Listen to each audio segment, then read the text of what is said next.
Bonjour à toutes et à tous, bienvenue pour ce cours d'Esprit d'entreprendre où on va analyser votre projet personnel et vos responsabilités personnelles. Alors, qui dit entreprendre, dit projet professionnel, on l'a vu dans une vidéo précédente, mais se pose aussi la question de vos projets de vie personnels, parce que l'entrepreneuriat, c'est une manière de vivre qui est intrinsèquement liée et entremêlée avec votre projet de vie personnel. Moi, je dis souvent en cours que entreprendre, c'est aussi un projet de couple. Quel est mon projet de vie personnel? Alors, il y a plusieurs choses à prendre en compte. Et une question à se poser, c'est jusqu'à quel point on va mélanger notre vie privée et notre vie professionnelle? Parce que ça va se mélanger. À partir du moment où vous êtes entrepreneur, vous allez forcément avoir votre esprit qui va être connecté en permanence avec votre activité. Et vous allez faire des liens tout le temps avec ce que vous voyez, avec ce que vous entendez. Donc votre esprit va vraisemblablement fonctionner tout le temps. Ce n'est pas parce que votre esprit fonctionne tout le temps qu'il faut forcément ramener du travail à la maison. Est-ce que vous allez choisir ou pas de travailler à la maison?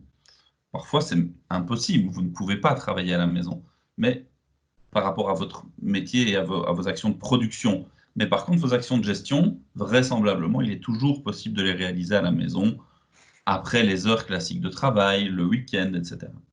Donc, allez-vous, oui ou non, travailler à la maison? Si vous travaillez à la maison, comment est-ce que vous organisez ça? Est-ce que les gens rentrent par la même entrée pour votre boulot que l'entrée personnelle? Est-ce que vous avez un bureau qui est séparé de la maison ou pas? Est-ce que vous recevez des clients à la maison ou pas? Est-ce que vous travaillez au milieu du salon ou est-ce que vous travaillez dans un bureau? À quels horaires vous allez travailler chez vous ou pas? Donc, voilà, ça c'est des questions qui vont se poser forcément. La question des numéros de téléphone, ça semble assez bateau, mais est-ce que j'ai un seul numéro de téléphone qui est à la fois mon privé et mon professionnel, ou est-ce que j'en ai deux? Si j'en ai deux, ça complexifie. Si j'en ai un, ça veut dire qu'on peut me joindre à n'importe quelle heure, sauf si je décide de me déconnecter. Je peux me déconnecter après 20h, 21h, je peux me déconnecter quand je suis en vacances. Oui, mais alors ma famille ne peut plus m'appeler. Donc, il y a une question vraiment cruciale des numéros de téléphone. Alors, on vous parlait de technologie dans les anciennes vidéos. Il existe des téléphones qui permettent d'insérer 2 cartes SIM et de pouvoir activer l'une, activer les 2, activer l'autre. Et vous pouvez commencer à jongler avec les 2 cartes SIM. Mais c'est toujours compliqué. C'est toujours compliqué, c'est pas toujours les meilleurs téléphones, donc ça pose toute une série de questions. En termes d'horaire de travail, je l'ai déjà mentionné une fois ou deux, c'est de dire quand est-ce que je travaille? On a parlé dans la dernière vidéo, dans une des dernières vidéos, pardon, d'une vision qu'ont les futurs entrepreneurs de travailler à mon compte, c'est avoir plus de liberté sur mes horaires. Alors, la réponse est oui, vous avez souvent plus de liberté sur la manière d'organiser vos horaires, mais en termes de charge de travail, elle est souvent plus importante. Et donc la question qui va se poser, c'est est-ce que je travaille le week-end? Par exemple, si j'ai des horaires d'ouverture pendant la semaine, puisque j'ouvre pendant la semaine, quand est-ce que j'opère les tâches de gestion? Elles ne se font pas forcément pendant les heures d'ouverture, puisque pendant les heures d'ouverture, je vais peut-être accueillir des clients ou me rendre chez des clients. Ce qui veut dire que mes tâches de gestion doivent bien être faites à un autre moment. Est-ce que ça va être le week-end? Est-ce que ça va être en soirée? Il n'y a pas de bonne réponse en fait à toutes ces questions-là. C'est juste pour vous faire prendre conscience qu'il faut se les poser parce qu'il faut faire des choix.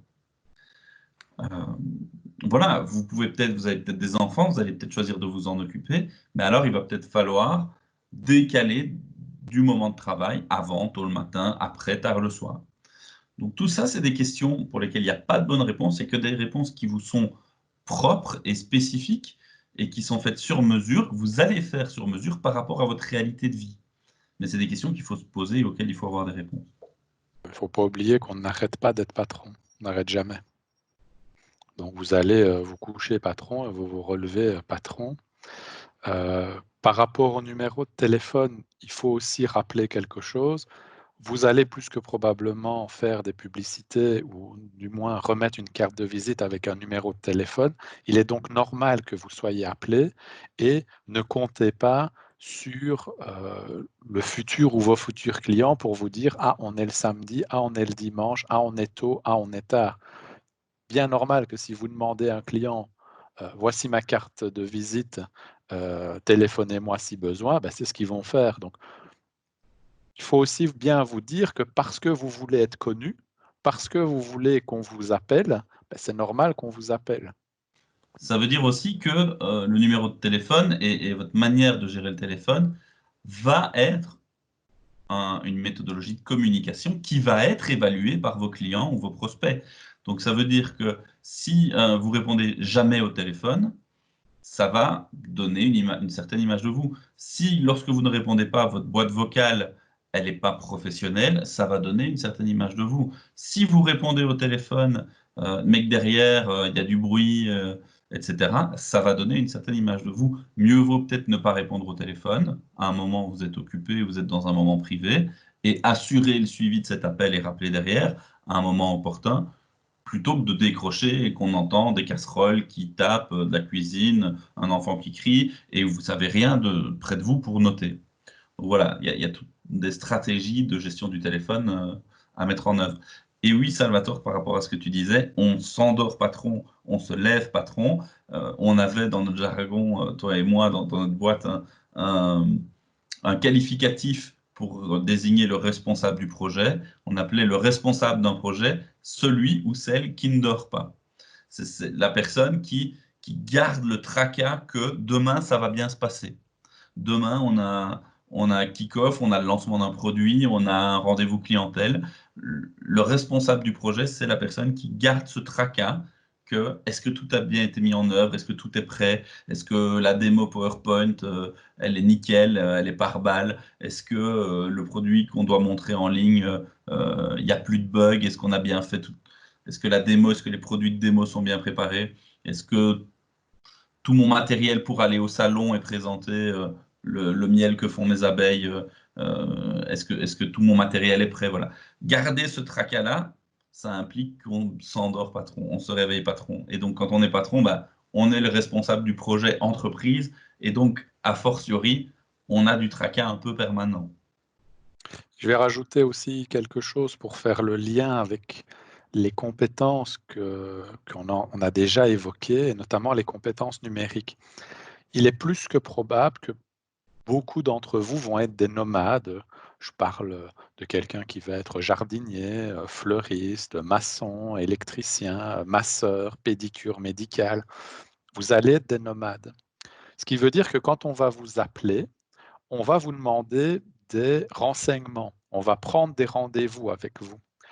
Il est essentiel que vous ayez tout un outillage, tout un appareillage autour de vous pour prendre ces rendez-vous, pour pouvoir arriver avec des documents. Je vous donne un exemple.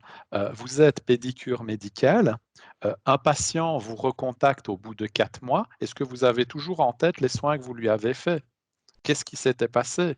Et donc, plutôt que de prendre sur des bouts de papier, sur des post-it, organisez-vous, ayez un iPad ou une tablette ou n'importe quoi, ou votre téléphone, mais soyez organisé. Ne vous dites pas, je vais le noter sur un morceau de papier et puis ça va aller. Je prends par exemple, en cette période, beaucoup livrent et prennent des commandes. Je pense à un fleuriste. Le fleuriste qui reçoit 6, 7, 8, 10 appels en moins d'une heure, qui doit commencer à prendre toute une série de renseignements, la description de ce qu'on veut, l'adresse à laquelle il faut livrer, à l'adresse où il faut facturer. Si vous n'êtes pas organisé avec des fichiers clients, si vous ne notez pas tout ça dans un endroit centralisé, ou mieux que vous ayez un logiciel qui vous aide à travailler sur cet aspect-là, vous allez être dépassé. Vous n'allez pas y arriver. Vous allez prendre des notes dans un calepin. Alors, je sais que beaucoup se disent, moi j'ai mon agenda papier, je vais tout prendre dedans. Méfiez-vous. Je donne un exemple. Demain, vous êtes électricien, vous avez fait un devis, il y a eu un échange d'emails avec la personne. Vous allez finalement pour la signature finale d'un contrat chez le client. Est-ce que vous êtes sûr que vous avez tout avec vous? Et la dernière version et le devis. Si vous devez faire une modification de dernière minute, est-ce que vous la faites en live? Bref, je vois trop souvent des corps de métier de tous horizons qui sont vraiment pas organisés et ça leur porte préjudice. Donc, attention, Organisez-vous, ayez des outils logiciels, des outils technologiques pour collecter, pour pouvoir restituer de l'information. C'est très, très important et ça va vous permettre justement de gagner du temps qui vous sera précieux à passer chez vous, plutôt que d'être en permanence débordé parce que vous n'êtes pas organisé. Exactement. Alors pour faire le lien avec, ce dont on est en train de parler, il y a aussi l'aspect vie sociale. Donc on a parlé du rapport vie privée, vie personnelle. La vie sociale va être clé pour l'entrepreneur et bien entendu, ça commence très souvent par la vie de couple. Est-ce que mon couple est OK pour ce mode de vie? Je vais, travailler beaucoup d'heures, je vais peut-être travailler en soirée, peut-être le week-end, peut-être que je serai toujours dans un esprit de tracasserie entrepreneuriale. Est-ce que mon époux, mon épouse, mon compagnon, ma compagne est OK avec ça? Là, je suis en train de boucler, une formation en détective privé. Un de nos profs nous disait: «Je ne connais aucune personne qui était en couple au moment de se mettre détective privé, qui l'est toujours maintenant, avec la même personne». Pourquoi? Parce que c'est évidemment un travail qui va demander d'être hyper flexible. Un client appelle, il y a une filature à faire, on la fait tout de suite. On doit la faire la nuit, on part, on déloge, on voilà. Donc on a un métier qui est demandeur. Ici, c'est un métier qui est vraiment spécifique, mais en fait, tous les métiers sont demandeurs. Parce que si je suis fleuriste, il y a des saisons, et il y a des saisons où ça va être difficile. Si je suis comptable comme Salvatore, il y a des périodicités avec des rentrées de TVA, il y a toutes des périodes où ça va être difficile.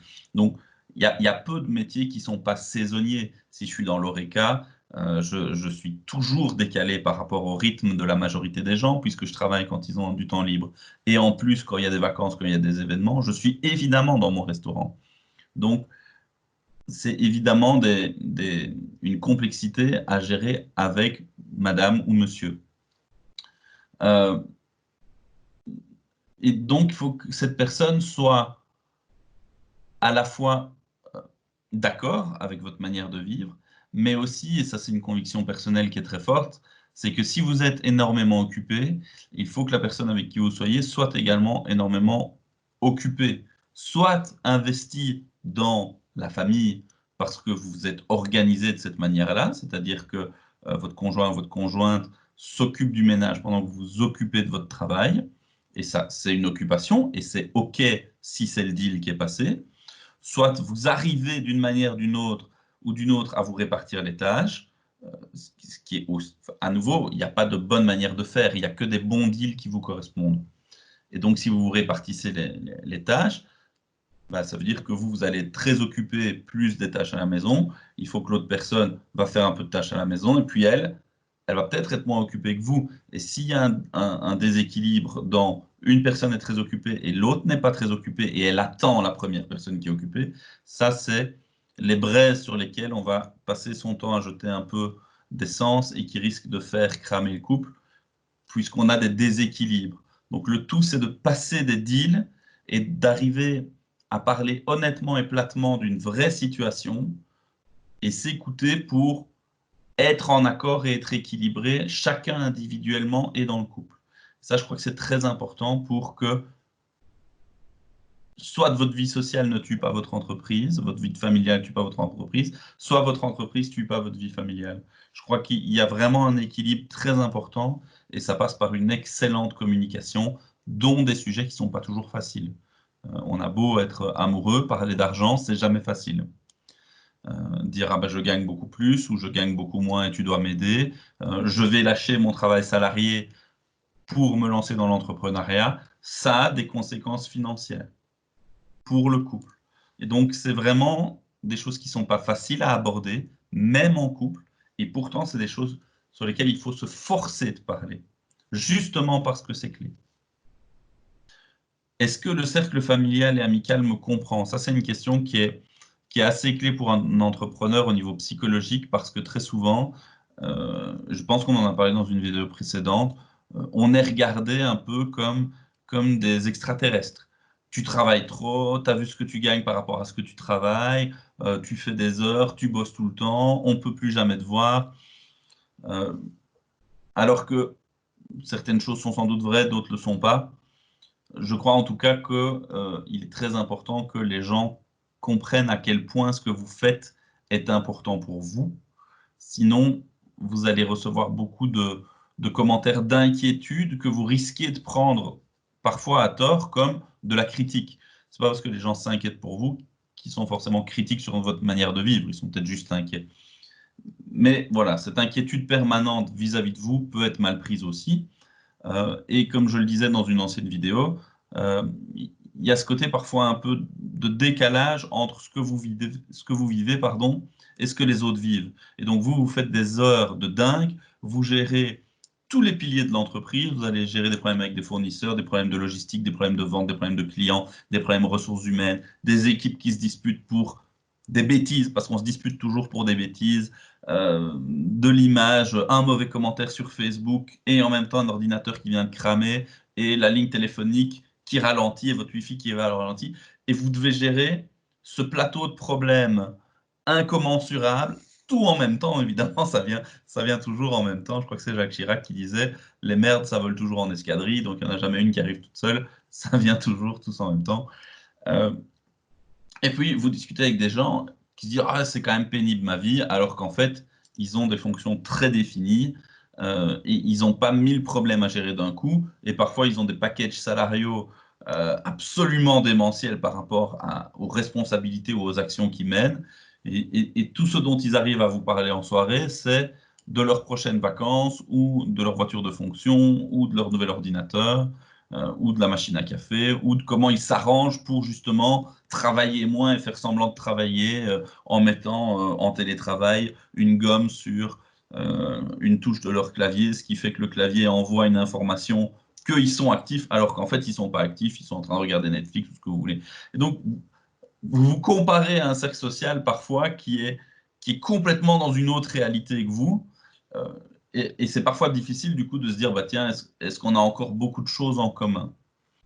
Et c'est important de le dépasser et de retrouver des discussions sur le fond des choses, sur l'humain, sur l'expérience, sur la vie, plutôt que de s'en tenir à des discussions de travail, parce que c'est un réflexe qu'on a. Quand vous rencontrez quelqu'un, la première chose qu'on fait quand on ne connaît pas une personne, bonjour, hein, je me présente Sylvain et toi, et sinon tu fais quoi dans la vie? C'est toujours une des premières choses qu'on va demander aux gens. Et à partir du moment où en fait vous n'êtes plus du tout dans la même réalité que les autres sur ce qu'ils font dans la vie, bah, c'est parfois un peu compliqué. On le disait, Salvatore et moi, on a des profils de slashers, c'est-à-dire qu'on mène plusieurs activités. C'est absolument horrible quand on est en société et que dans une soirée on nous dit et toi tu fais quoi dans la vie? Moi c'est la question que je déteste le plus au monde parce que du coup on est en société, les gens ils ont envie de s'intéresser à toi, mais ils ont envie de s'intéresser à toi peut-être 5 minutes. Le problème, c'est qu'en 5 minutes, j'ai pas le temps de leur expliquer ce que je fais dans la vie. Et ils s'attendent pas, quand ils me posent cette question-là, à dire, bah, en fait, j'ai 10 casquettes différentes. Et dans la vie, je fais des choses différentes à différents moments. Et c'est compliqué de te dire en 5 minutes ce que je fais. Et donc voilà, c'est assez difficile. Il faut presque se préparer, avoir un discours rodé sur ce que vous allez pouvoir répondre si vous faites plein de choses en même temps. Parce que sinon, en fait, les gens se disent ah là, j'aurais jamais dû poser cette question-là. Hein. C'est comme quand vous allez pas bien et que quelqu'un vous demande comment vous allez et vous dit ah ça va pas du tout, merde, j'aurais jamais dû lui demander comment ça allait. Je m'attendais pas à ce qu'on parte sur cette pente-là. Voilà un peu pour la gestion du social et de votre cercle familial et de votre cercle amical. Et puis il y a cette dernière chose qui est est-ce que je supporte la solitude? Bah, de facto, par rapport à tout ce qu'on vient de dire, vous êtes chef d'entreprise, vous êtes dans la tracasserie, vous êtes dans l'émotion, vous êtes dans les choses qui vont à 1000 à l'heure et toutes en même temps. Du coup, bien entendu que vous êtes seul. Et moi qui suis et reste un animal social au départ, qui suis un homme de réseau, qui est un homme d'amitié, un homme d'échange avec les amis, un homme d'investissement dans des ASBL, dans du culturel, etc. Je me rends compte que l'entrepreneuriat m'a fait apprendre aussi, et finalement c'est un bel apprentissage, à être seul. Et parfois avoir besoin d'être seul, ce que j'aurais jamais imaginé il y a quelques années. Et pourtant, aujourd'hui, il y a des moments où c'est bon, ok, il faut que je déconnecte, foutez-moi la paix, parce que là, je dois penser, je dois organiser, je dois avancer sur des choses. Voilà. Je crois que c'est un mythe et c'est un leurre que j'avais moi-même dans l'ancien temps, de dire « mais non, on peut être entrepreneur et être tout le temps avec plein de gens et voir entreprendre à plusieurs et être soudé comme les doigts de la main ». Attention à ça, parenthèse qu'on a déjà ouverte et refermée, entreprendre avec des amis, c'est mettre votre amitié en péril. Entreprendre avec de la famille, c'est mettre des relations familiales en péril. Et entreprendre avec votre époux, votre épouse, votre compagne, votre compagnon, c'est aussi mettre votre couple en péril. Et qu'est-ce qui se passe si demain mon couple se brise pour l'entreprise? Qui a des parts? Qui n'en a pas? À combien de pourcents? Qui a du pouvoir sur l'autre? Est-ce qu'on a du pouvoir sur l'autre? Bah, peut-être pas, parce que si on avait du pouvoir sur l'autre dans l'entreprise, peut-être que ça posait un problème au niveau du couple. Mais du coup, on a tout fait moitié-moitié dans l'entreprise. Mais du coup, si le couple se sépare, ben, on peut mettre des bâtons professionnels dans les roues de l'autre. C'est toujours très compliqué à gérer la relation couple et amitié en même temps qu'une relation de boulot. Pour aller plus loin avec la vie personnelle de l'entrepreneur et le projet de vie perso, on vous a sélectionné 4 articles qui sont disponibles via le Prési, qui peuvent paraître anodins, mais le premier concerne How to not fight with your spouse, c'est-à-dire comment ne pas se disputer avec sa moitié quand on rentre du travail, parce que, ben, on vous l'a dit, vous êtes soumis à une forte quantité de stress et parfois les rythmes sont différents d'une personne à l'autre et donc parfois ça peut créer des tensions. Donc si vous maîtrisez un peu l'anglais, ça peut être intéressant à lire. Une autre réflexion qui concerne la gestion du stress, qui est de dire mais, le plus vous êtes occupé, le plus vous avez besoin de temps calme et pour vous. Puisque ben voilà, vous dépensez de l'énergie, vous dépensez du stress. C'est aussi une conscientisation à faire de reprendre du temps pour soi. On a un autre article qui est très très chouette, qui est « Dans la vie d'un indépendant, un jour, un huissier s'est présenté devant ma porte ». Et donc, ça vous plonge vraiment dans une réalité qui est de dire bah, « Je ne l'ai pas vu venir, je me suis laissé un peu dépasser, et à un moment, il y a un mec qui toque à ma porte et qui me dit « En fait, je viens marquer des meubles, et ceux-là, on va les prendre si ce n'est pas réglé très très vite. » Donc, c'est assez chouette comme article, je vous recommande vraiment sa lecture, parce que c'est assez déroutant et c'est assez vrai. Et puis, on a parlé tout à l'heure du conjoint aidant, ou plutôt, on vous en parlera dans dans un prochain module un peu plus en détail. Voilà déjà une introduction sur qui est le conjoint aidant et comment ça se passe de manière très concrète. Voilà, je vous en souhaite bonne lecture.